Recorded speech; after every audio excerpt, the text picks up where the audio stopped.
So today we're talking about practicing multiplying and dividing rational expressions. Rational expressions are nothing, that's a really fancy word for fractions with letters in them. That's a rational expression.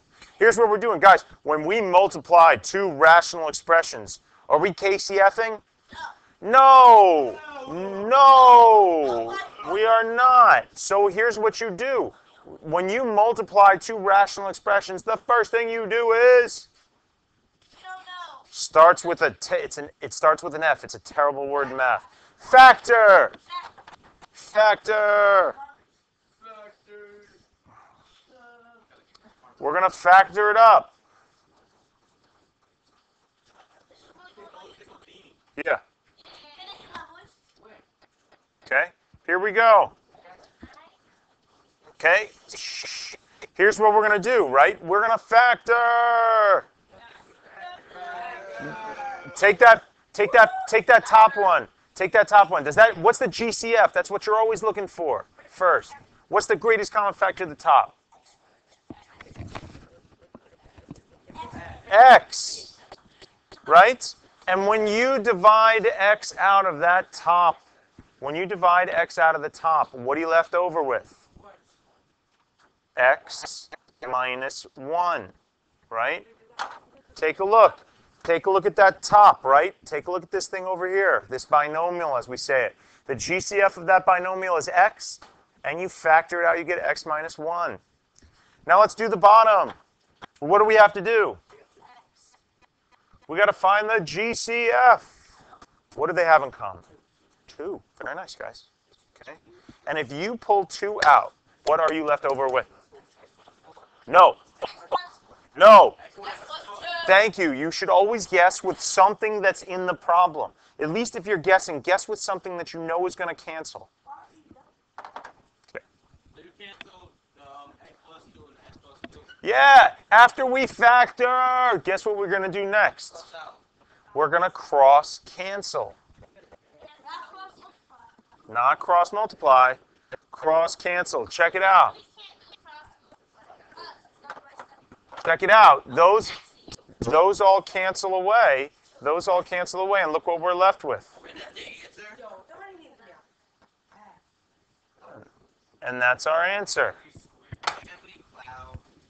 Okay, new problem. Guys, let's just pick somebody completely at random, Kenny. Kenny, what do we do first? Do you see is this a KCFing problem, or is it just a normal multiplication problem? When do we KCF stuff? There's division. It's multiplying. So are you going to keep change flip? No. Exactly. We are not keep change flipping. So here's a multiplication problem. What do you do first? Factor. Okay, we're going to factor. Yes. All right. So we got to try and factor. Some people in the other class was like, whoa, whoa, whoa. Why didn't you factor the x plus 7? It can't be factored anymore. It doesn't have the GCF. There's no little squared looking exponent next to it. Nope, we're all good with that one. Now we got to try and figure out what the others multiply to be. Do you guys need another minute or two to copy this down? Okay. Let's talk about this. Let's pick on somebody completely and utterly at random, Kenny. What is that top? What do these two things have in common? You're the man. The man, the myth, the legend that is Kenny. Okay? What happens when you pull X out? We're left with, what else gets left in the other parentheses? Nope. 1. But that was a good guess. I like how you were guessing at it, Charlie, how you saw stuff in the problem and you're like, I'm just going to put that in there. Nope. The whole way you figure this out is that you got to find something that when you multiply these back, like what's x times x? What's x times 1? That's how we do it. You see, if you go and do this, if you were to make it rain, it would have to produce exactly the original, this one up over here. All right, but we're not going to make it rain. That would be ridiculous. What are we going to do to the bottom? Why did I put up those parentheses? What are we doing with them? We got to factor. Okay, come on. Factor the bottom. Do you know two numbers whose sum is 8 and whose product is 7? And? I think x minus plus 1. Good. Very nice, Charlie. You're the man, the myth, the legend. Charlie. Okay. Here we go. So now, what are we going to do? Cross out the x plus 7. Cross cancel. And you cross out the x plus 1. And look what you get in the end. You get x plus 1. Or, what's that the same thing as saying? X. And then, of course, 1. Manly Cloud. Just to indicate that that's my answer. Problems. Two problems. Here we go. This one, now let's take a look at where we came from. Right? Let's take a look at where we came from. This problem, take a look. See? It's got a multiplication symbol. This problem over here has a division symbol. Is this are we KCFing? Yes. Yes. What does KCFing stand for? Keep, change, flipping. We're keeping the first one, changing the sign, flipping that second one. Right? Shh. Division problems have one extra step to them. They have to be KCF'd. Keep, change, flipped. After we KCF, what do we do next? Factor!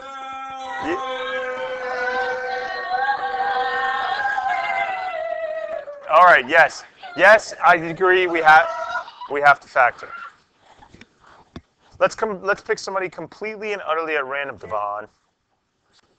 Devon, do you know of two numbers? Let's pick out one of these. Not this one on top.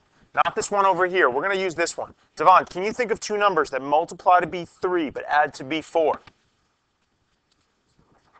Close. No, that's one of them.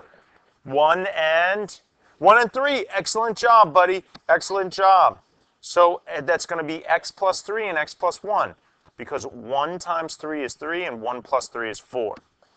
Now let's play again. Let's pick somebody completely and utterly at random, Tiana. Tiana, do you know of two numbers that multiply to be -3 but add to be 2? Multiply to be -3. Multiply to be -3.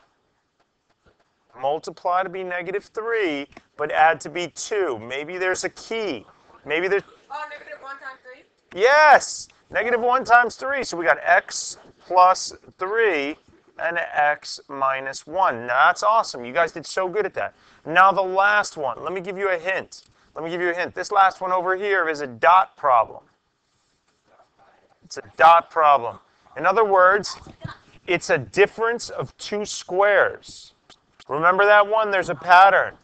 Those are the easy ones. Quinn, were you here for this when we did dots, difference of two squares? Julian, maybe you remember? How does that factor? Okay, how about you, Jose? Jose, how do you factor difference of two squares? X squared minus 1. That's a tough one. Let me give you something that looks like it's similar, right? A problem that's very similar to this one is x squared minus 9. What's x squared minus 9 when you try and factor it? Mr. Princeton. I know. What's x squared minus 9? Come on, focus on. Maya. Very nice, Maya. Yeah, x squared minus 9 is x minus 3 times x plus 3. That's how dots get factored. That's how dots get factored. Now, you ready? Okay. What I'm telling you is that x squared minus 1 is a dot problem. So what do you think it factors into it? Javante, what is it? Very nice, buddy. It's going to be x plus 1 times x minus 1. Excelente. Who thought that one was hard?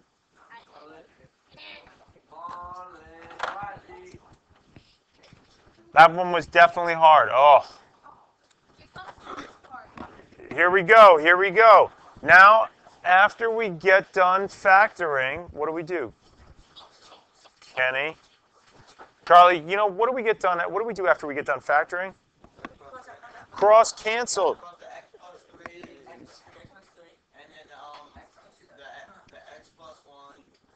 Yep. All of them? No, just one. There's two of them. We left with X, right? That's it. That's all there is to it. That's it. You could say x minus 1 over 1, or you could just say just straight up x minus 1. Manly square.